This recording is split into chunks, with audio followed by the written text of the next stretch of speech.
Hello বন্ধুরা, চলো ঘুরে আসি উড়িষ্যার ভুবনেশ্বরের বৌদ্ধ মন্দির। বৌদ্ধ মন্দির অনেক জায়গায় আছে, এটা উড়িষ্যার। দেখো, ওই যে বৌদ্ধদেব দেখা যাচ্ছে, খুব সুন্দর। তোমরা উড়িষ্যায় আসলে অবশ্যই সেখানে ঘুরতে। আমি চলে এসেছি, ছুটে চলেছি বৌদ্ধদেবকে দেখার জন্য।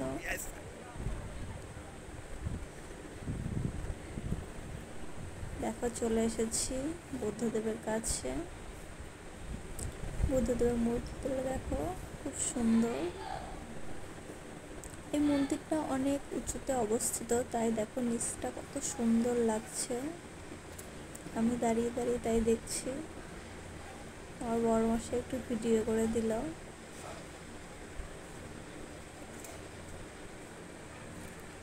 অনেক আগেই গেছিলাম, ভিডিওটা করা হয়নি, তাই করে নিচ্ছি।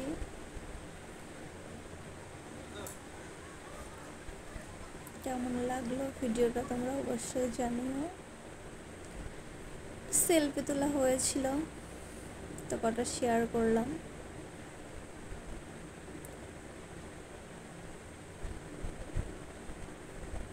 কেমন হয়েছে তোমরা অবশ্যই জানিও।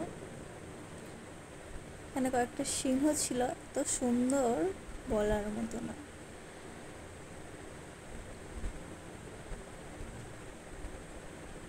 মন্দিরটা অনেকটা উঁচুতে, তোমরা দেখতেই পাচ্ছ।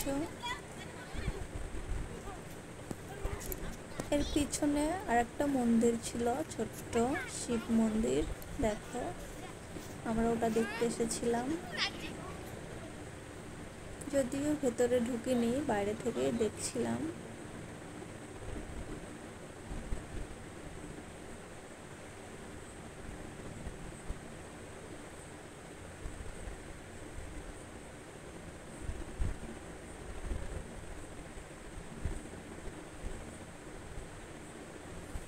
কি করব, বসে বসে তাই একটু সেলফি তুলে নিয়েছিলাম, তাই তোমাদের সাথে শেয়ার করলাম।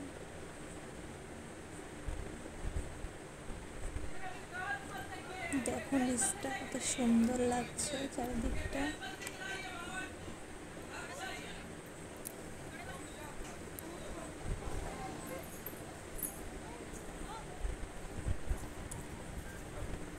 এটা মন্দিরের চারিদিক তোমাদের ঘুরে দেখাচ্ছি। মন্দিরের চারিদিকে 4টে বুদ্ধদেবের টোটাল মূর্তি ছিল।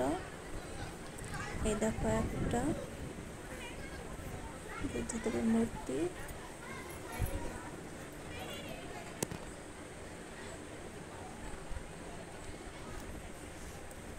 আমি আরেকটা মন্দিরে দেখেছিলাম দার্জিলিংয়ে, চারিদিকে ছোট ছোট সিনারি করা ছিল, সুন্দর। দেখো অনেক ধরনের সিনারি ছিল। এখানে হাতি রয়েছে, শহর দেখাচ্ছে এই সাইড থেকে পুরো। দেখো সিংহটাকে দেখো।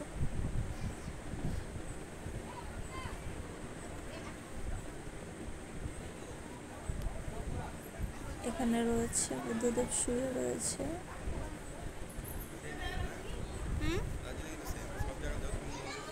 নাই, চলো এদিকে যে ঘুরে আসি, তারপরে এখানে